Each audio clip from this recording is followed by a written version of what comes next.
খাও না এরকম বিচ্ছিরি চুজ করেছো। তো ব্রেকফাস্ট নিয়ে চলে এসেছি। আর আজকে ব্রেকফাস্টে দেখো আমি আজকে যেটা করেছি সেটা একদম ঘ্যাট।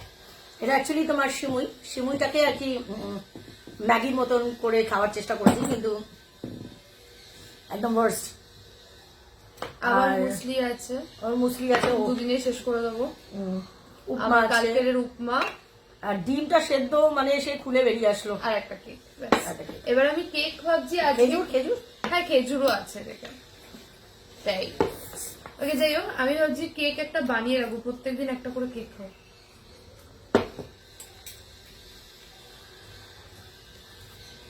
কি খাবে? হ্যাঁ বাড়ি বানানো কেক খাবে না? হ্যাঁ ছুটি ফুটি আর কে বলে যে 100 গ্রাম মাখন লাগে? লাগে না। না আমি তো মাখন দিয়ে বানাইনি। ও তো মাখন দিয়ে, দই দিয়ে বানায়। দই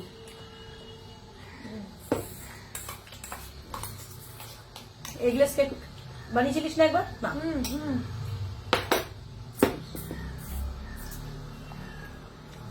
ফার্স্ট কেকটা আমার এগুলো ছিল, বানাবো আবার। এই যে কি হয়েছে সেটাই আমি বলতে পারছি না। মানে আমি যে খাচ্ছি তোমরা হলে বমি করে দিতে। আমার খুব মক্কে কি রুটি দিচ্ছে হচ্ছে। মক্কি কি রুটি সরসোं দা সাগ। আমাদের এই কলকাতাতে কিন্তু পাঞ্জাবির এই ডিশ পাওয়া যায় না। কোনো পাঞ্জাবি ধাবায় পাওয়া যেতে পারে না, কোনো সময় তো নিয়ে দেখি না রেসিপিজে। অবশ্য আমরা কোথায় পাঞ্জাবি ধাবায় গেছি। কিন্তু যে স্বাদ নর্থ ইন্ডিয়ায় বসে পাবে সেটা কেকটা খেলো না, নষ্ট করলো। আর আমাদের লইও খাইনি না। যে স্বাদটা মাকে কি রুটির, যে স্বাদটা নর্থ ইন্ডিয়ায় বসে তুমি পাবে সেটা ইস্ট ইন্ডিয়ায় পাবে না। সত্যি ওটা যে কি যে পালো খেয়েছিলাম।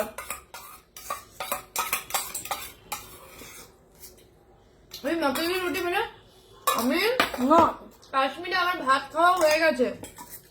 মামা আমার হাতে লাগছে, পায়ে লাগছে বাবা। আমার ভাত খাওয়া ডান, মানে পেট ফেসে ভাত খেয়েছি ঘুরে টুরে, তারপরে গিয়ে মাকে কি রুটি খাওয়াতে দাঁড়িয়েছে। আমি এট প্রেজেন্ট দাঁড়িয়ে 5টা ভাত, এতখানি ভাত খাওয়ার পর 5টা মাকে কি রুটি। তুই অতখানি ভাত খাস আমি ফালতু কথা বলছিস, লোকে আবার জানাচ্ছিস। আরে আমি দুপুর বেলার ভাতটা তখন তো ঘুরে টুরে এসে তখন খিদে না, কিন্তু অতখানি ভাতও খাইনি গো। জীবনে কোনোদিন ভাত অত নিতেই পারবে না। আরে যেটুকুনি আমার ক্যাপাসিটি অনুযায়ী খেয়েছি। গাখা কি কাকু খাই। আরে ওরকম ভাবে কি খাই নাকি? তাহলে তো চেহারা ওরকম হয়ে যাবে। তো যাই হোক, পেট ভরে ভাত খেয়েছি। কাউকে লোকে কাউকে বলছে। ও হ্যাঁ, আমি কালকে কমেন্ট পেয়েছি যে পেট মোটা। থাক থাক থাক থাক, চর্বি দেখা যাচ্ছে। আবার এদিকে কি জানো, আমার থাক থাক চর্বি দেখা গেলেও মানুষ বসলে পেটে একটু চর্বি থাকে। আর আমার পেট, আমি বলছি তো আমি ওয়েট গেইন করেছি, এটা আবার বলতে প্রবলেম নেই। মানুষ গেইন করে আবার লুজ করে আবার গেইন করে। ভিডিওতে তো বারে বারে বলেছে সেটাও। ওটা আবার মেনশন করে দেওয়ার কি আছে? আমি তো চর্বি ঢাকতে চাইনি কোথাও, আমি তো এটাই বুঝতে পারছি না। আমাকে কমেন্ট করে বলছে যে চর্বি ঢাকতে পারলো না। আবার আরেকজন আবার সেটাতে সাই দিয়েছে, ওয়েল অবজার্ভড। ও মাই গড, আমরা খুব মানে মানে আহত হয়েছি। আহত না, কি বলে জানো, দুঃখিত হয়েছি এই কমেন্ট গুলো পেয়ে। Rather I will tell be take this comments sportingly. আর দারুণ মজা করি। না না, কিন্তু আমি তো আগে মেনশন করে দিয়েছি যে আমি জিম করে যে চেহারাটা বানিয়েছি সেটা নষ্ট করে দিয়েছি, আবার পিক আপ করবো। আর পিক আপ যদি ও নাও করে তাও ওর যা ফিগার, প্রত্যেকটা জিনিসে ওকে ভালো লাগবে। এ বাবা এরকম বল। হ্যাঁ অবশ্যই। যেটা আমার, এটা কার জন্য রেখেছিস? কোনটা? তোমার জন্য। আচ্ছা এই ডিমটা তুই খা তাহলে, নাকি না? কিন্তু এখানে কুসুমটা গোটা আছে, এটা খাস না। এটা তো ভালো লাগে না। না না, এটা তুই খা, এটা তুই খা। আমি বলতো আমি জুজাকে দিয়ে দেবো। না না, এইগুলো করবি না। তো যাই হোক, আমার ওটা নিয়ে টেনশন নেই, ফিগার যখন তখন বানিয়ে নেওয়া যাবে, ঠিক আছে। কিন্তু হ্যাঁ, যখনই তুমি কোনো বডি হাগিং ড্রেস পরছো, এটা নেসেসারি কি তুমি এটা বডি শেপার পরে নাও। কেন? বডি শেপার পরলে না বডির প্রত্যেকটা পার্ট খুব প্রমিনেন্ট আর স্মুথ লাগে। আমি একটা শেপার কিনবো। না আমি বডি শেপার কিনতে পারবো। হ্যাঁ, তুমি তো পড়োই, আর ওগুলো পড়তে অতটাই কষ্ট হয়, মানে তুলতে ভীষণ টাইট। কিন্তু যে কোনো বডি হাইজিন ড্রেস আছে, সেটা রোগা হোক মোটা হোক যে কেউ হোক, মানে যে টাইটনেসটা ওটা দেয় বা যে স্মুথ লাইনিংটা ওটা দেয়, সেটা শেপার ছাড়া হয় না।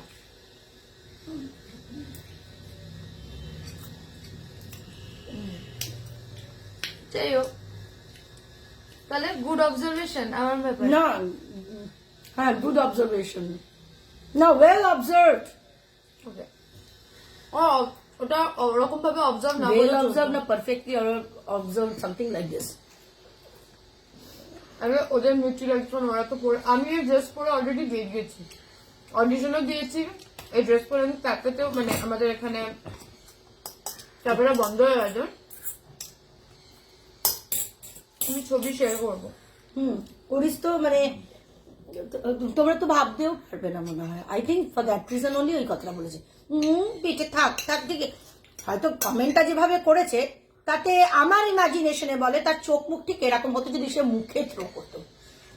পেটে থাক থাক চর্বি না। আর একজন বলেছে পারফেক্টলি অবজার্ভ। খুব আনন্দ পেয়েছি। তো যাই হোক, আজ এই মুসলিটা খেয়ে খেয়ে শেষ করে দিচ্ছে। এরপরে কি হবে, তো মুসলি শেষ হয়ে যাবে, আর মুসলিম নেই। নেই। আর মুসলি ইজ ভেরি এক্সপেন্সিভ। বাবা আমি যে বললাম অনেককে কালকে যে কেউ আছো যে আমাদেরকে একটুখানি ক্রিসমাসে একটু খাওয়াবে, খ্রিস্টান যদি থাকো, মা কেউ সেটা রিকমেন্ড করেনি, কেউ রিপ্লাই করনি। না, কেউ নেই যে তোমায় খাওয়াবে। ক্রিসমাসে এই ফ্রুট কেকটা খুব আরাম, মানে খুব খেতে দারুণ। কিন্তু ওদের বানানো ফ্রুট কেকটা আলাদা, কিন্তু এই যেটা দোকানে গ্রসারি গুডস এর মধ্যে যে বাক্স বাক্স থাকে ওটা আমার ভালো লাগে না। কেন না, ওদের বানানোটা তো, ওটা তো স্প্ল্যানেট থেকে বানিয়ে আনে না। সবাই স্প্ল্যানেটে যায় না, কে বলে? বাট এই জিনিসগুলো সব স্প্ল্যানেট থেকে ওরা বানাতে দেয়। না না, আমি আইভিনদের কোনদিন শুনি নিজে নিজের বাড়ি থেকে বানিয়ে তোমাকে দিয়েছিল না। বেকারি, ওরা বেকারিতে যায়, কিন্তু স্প্ল্যানেটের বেকারিতে যায় কিনা নেয় না। স্প্ল্যানেটে মোস্টলি স্প্ল্যানেট সসেজ সব ওখান থেকে, ওসব জায়গায় আমি দেখেছি শুয়োর কাটতে। খুব, আমি যে কি ভালো খাই তুমি, sausage। তোমার জান্নাত নসিব হবে না। এটাই তো অ্যাকচুয়ালি তোমার হেলথ। হেল থেকে তো জান্নাতে যাবে, কিন্তু তুমি জান্নাত যেতে চাইছো না। না আমার দরকার নেই, আগে তো আমি নিজের শরীরে ভালো জিনিসটা দেব। ভালো জিনিস যদি হলে- ক্রিচার খেয়ে যদি জান্নাত রাখি না, কারণ জিনিসটা তো ব্যালেন্সও আবার ইয়ে, এই যে তোর আমাদের ফুড চেনটা তা তো ব্রেক হয়ে যাবে যদি না খাস। পপুলেশন এত বেশি না, তুমি একা না খেলেও ফুড চেনে কোনো প্রবলেম পড়বে না। আরে নে কুকুলি, আবার যারা ভিগান তারা কিন্তু একেবারে দুধটুকুও খায় না। তো জেন্টসরাই তো ম্যাক্সিমাম ওরা ভেগান হয়। ভিগান মানে দুধটাও ওরা খায় না।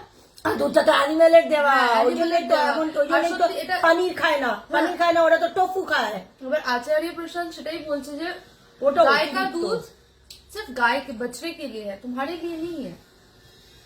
तुम उसको এজ দেখো, এটা কিন্তু শোষণ হচ্ছে, অ্যানিমালস এর উপর প্রচুর শোষণ হচ্ছে। এই গায়গুলোকে অ্যাডাল্টারেশন করানো হচ্ছে, এদেরকে ইনজেকশন পুশ করে করে যাতে প্রচুর মিল্ক প্রডিউস করে সেটা করছে। সেই দুধগুলো দুইয়ে দুইয়ে দুইয়ে ওদের কতখানি কষ্ট হচ্ছে বলতে পারে, এটা বলছে। গাইরা তো দুধ দোয়াবে, খাস না তাহলে তুই দুধ খাস না। যে কৃষ্ণ খেত সব মাখন ঘি দুধ দহি সব, কিন্তু বলছে যে যে হারে ওদের শোষণটা হচ্ছে ওটা বন্ধ করতে বলছে। তারপরে তারা যখন এজ হয়ে যাচ্ছে বা তারা যখন প্রডিউস করতে পারছে না, তখন তাদেরকে ছেড়ে দিচ্ছে। এটা কতটা বড় ওদের ওপর অন্যায়, ক্রুয়েলিটি। আমরা তো আজকে এটার উপরেই বেঁচে আছি না তো। মানে আমি যখন খাই না, বিলিভ মি, আমি জানি না এটা কারোর ফিলিংস আসে কিনা, আমার খুব ভেতর থেকে আসে যে আজকে এত ঘি, এত দই, এত মিষ্টি, এত গরু আছে, এত গরুর চাষ হচ্ছে, এত, আবার তাদেরকে কেটে খাওয়াও হচ্ছে, মুসলমানরা কেটে খাচ্ছে। আমার মানে মাঝে সাঝে মনে হয় যদি ধরো গরুটা না থাকতো বা ভগবান না দিত, তাহলে কি হতো, তাহলে এই জিনিসগুলো থাকতো না। ভগবান তো এই বুঝিয়ে দিয়েছে, তাহলে মানুষরা খাবে কি? মানুষরা তো তাই জন্যই তো মানুষ মানে এই যে বা এই যে এত মিষ্টি, তার মানে কত ছানা প্রত্যেক দিন মিষ্টির দোকানে কত ছানা তৈরি হচ্ছে, তার মানে কত টানি দুধ সে দিচ্ছে, তারপরে গিয়ে মানে 500 ছানা হয়, তাহলে সেটা কত লিটার দুধ দিলে তারপরে গিয়ে সে ছানা তৈরি হচ্ছে। আমার বড় কষ্ট হয় এক এক সময় যখন খাই, আমার কষ্ট। 2017 সাল থেকে 2021 অব্দি কিন্তু ও মাংস ডিম টোটাল ছেড়ে দিয়েছে। এটা আমি এখন মানে ডিম ছাড়িনি। হ্যাঁ, ওরা ডিমটা খেয়েছে, মাংসটা খেত না। ডিম খেতাম, আমি মাংসটা ছেড়ে দিয়েছি। চিকেন মাটন কিছু খেত না। আর মাছটা এমনি যে খুব একটা যে খুব রেলিশ মাছ যে আমি খুব এনজয় করতাম তা কিন্তু না। আমি নিরামিষটা বরাবরই ভালো খাই, বরাবর। এবার নিরামিষের মধ্যে সেরকমই হতে হবে, ছানার কোফতা, পানির, না ডাল আলু ভাত হলো চলবে। ডাল আলু। দেখুন তেলি ডাল আলু ভাতে কি তো খাবে? টানা যদি এখন ডাল আলু ভাতেই দিয়ে যায়, তাহলে আমি দেখবো তো টানা ডাল আলু ভাতে খাই কিনা। না, খাবে না। না, তাই জন্য ধোকা। হ্যাঁ, এবার দেখবি নিরামিষের খরচাও কিন্তু খুব বেশি। তুমি একটা মাছের ঝোল ভাত করো কি একটু মাংস ভাত করো, অসুবিধা হয় না। সেটা তুমি 50-60 টাকায় কিন্তু কমপ্লিট হয়ে যেতে পারে। বাজরে কি রুটি উইথ ঘি খাওয়াবো। হ্যাঁ, করিস না তুই বাজরে কি রুটি, ওই হাত দিয়ে দিয়ে রুটিটা তৈরি করা, সাইডটা পুরো সিমেন্টের মতন বাজরা, আমি করে দেখেছি, সম্ভব হয় না। আর জোয়ার বাজরা একই। জোয়ারটা না, জোয়ার বাজরা কি করে একই হয় মামি? মানে টেক্সচারটা একই, আর জোয়ার ঝুরঝুর ঝুরঝুর ঝুরঝুর ঝুরঝুর ঝুরঝুর করে পড়বে। বাজরা তো একটু ব্ল্যাকিশ হয়। ব্ল্যাকিশ মানে পুরো সিমেন্টের কালার, পুরো সিমেন্টের কালার হলো বাজরা। আমি বাজরার কেন নিয়ে এসেছিলাম না, বাজরার ডালিয়া খাওয়া যায়নি, ফেলে দিয়েছি, সম্ভব হয় না। মানে যেটা শরীরের পক্ষে ভালো সেটা খেতে খুব রাজস্থানীরা তো তাই খায়, বাজরে কা রুটি। আর ওরা যে বানায়, আমি তো রুটিটা বানাতে গিয়ে সাইড গুলো সমস্ত ফেটে গেছিল। না, ভালো করে মাখা হয়নি তাহলে। ওটা মাখাটাই তো খুব চাপে, তুই মাখতেই তো তুই পারবি না। যখন আমি ওই মুস্কানদের পড়াতাম, মুস্কানের মারা ওদের কি উপোসের সময় বাজরা রুটি খাচ্ছিল, তো আমি ওই দেখে বলেছিলাম মুঝে ভি লাকে দো না, তো ও আমাকে একবার একটা প্যাকেট এনে দিয়েছিল, ওটা আমি করতেই পারিনি। হ্যাঁ, ভেঙে যাচ্ছে, সাইড ফেটে ফেটে যাচ্ছে। ওরা বলো मैडम वो करने में थोड़ा उसका मतलब एक आर्ट होता है, वो ऐसे नहीं पानी डाल डाल के थोड़ा देखना पड़ता है। उन्होंने पूरा सीमेंट की तरह है, पूरा ऐसे ही तो जैसे ही मैं कर रही हूँ, और उसको तो बेला नहीं जाएगा। बोले बेला कैसे जाएगा, तो बेलने की चीज ही नहीं है, उसको हाथों में ही करना होता है। और অত ইজি না, তুই করে দেখিস। কিন্তু মাকে কি রুটিও তো ওইভাবেই বানাচ্ছে। মাকে কি রুটি সোদা সাগা, ওটা পাঞ্জাবিরা আর কাশ্মীরিরা যেভাবে বানাবে আমরা পারবো না। ওই স্বাদ ওখানে গিয়ে বসে খেতে হবে। কবে যাবো? কবে যাবি? আমার খুব আমরা দুধপাত্রি যখন গেছিলাম, দুধপাত্রি থেকে ফেরার পথে আমার খুব কাশ্মীর যেতে ইচ্ছে হচ্ছে। ফেরার পথে আমরা কি রুটি, জীবনেও যদি বিয়ে করি তাহলে আমি হানিমুন কাশ্মীরে করবো। আচ্ছা, জীবনেও যদি করি তো তাহলে আমার হানিমুন কাশ্মীরে হবে। আর আমি একদম পার্টিকুলার জায়গাগুলো ম্যাপ করে রেখেছি যে এই জায়গায় যাবো। যেমন বলেছে পেহেলগাঁও যাবে, আর তুমি আর যাবে না পেহেলগাঁওতে আমি আরু ভ্যালিতে গিয়ে শুয়ে থাকবো, মানে ওই গ্রাসের উপরে আমি কিছুক্ষণ শুয়ে থাকতে চাই, আমি ভিউটা কিছুক্ষণ মানে অনুভব করতে চাই। বাবা, আরু ভ্যালির রাস্তাটা আমার ভয় লেগেছে। আরু ভ্যালির রাস্তাটা একটু ভয়ঙ্কর, একটু ঘোরালো, প্রচন্ড ঘোরালো সেটা থেকে গাড়িটাও যে ছিল আমাদের, দাঁড়িয়ে থেকে ভিউটা আমি এখনো চোখ বন্ধ করে না মাথায় ফ্ল্যাশ করে ওঠে যে ওই যে জিনিস আমি দেখি, হাওয়া দিচ্ছিল রে বাবা রে, পুরো টকটক। এমনি বরফে কিন্তু শীত করছে না, কিন্তু মানে হাওয়া দিলে তোমাকে একবার শেষ করে দেবে। আমি কাশ্মীরেই যাব, আমার কাশ্মীর কি কালি হুমে, আমি কাশ্মীর কি কালি লাগছি। বেশি জিনিস দেখার দরকার, যদি কোনো সময় বিয়ে করি তো আমি কাশ্মীরি। ঠিক আছে, আমি আমার জামাইকে বলে দেবো, যখন দেখা সাক্ষাৎ হবে তখন আমি বলবো যে আমার মেয়ের আর কোনো ডিমান্ড নেই, শুধু কাশ্মীর। তারপরে তুমি ওকে খাওয়াও দাওয়াও ঘোরাও বেরাও, যদি কিচ্ছু না করো ঘরের মধ্যে ফেলে রেখে দাও, তাহলেও কোনো অসুবিধা নেই। কাশ্মীরে কাশ্মীর তখনও বৈষ্ণোদেবী আরেকবার করে নেবো, মাকে নিয়ে একবার করে নেবো, আর তারপরে মাতা কা বুলাওয়া, মাতা কা বুলাওয়া বলো, চলো। মাতা কা বুলাওয়া করতে গেলে অন্য জায়গায় ঘুরে যাবে না, শুধু মাথা ঘুরতে হবে। মাতা কা বুলাওয়াই খুব এক্সপেন্সিভ। মাতা কা বুলাওয়া আসবে তবে না তুমি যেতে পারবে, ইতে না থোড়ি না হতে जाने का मन किया और चल दिया नहीं होगा মাতা কা বুলাওয়া माता का बुलावा মাতা কা বুলা আমার খুব যাওয়ার ইচ্ছা মাতা দি জয় মাতা দি করতে করতে जय माता दी जोर से बोलो जय माता दी जय माता दी चलो अफ कर दाओ আরে আমার লহে দয়ের শরীর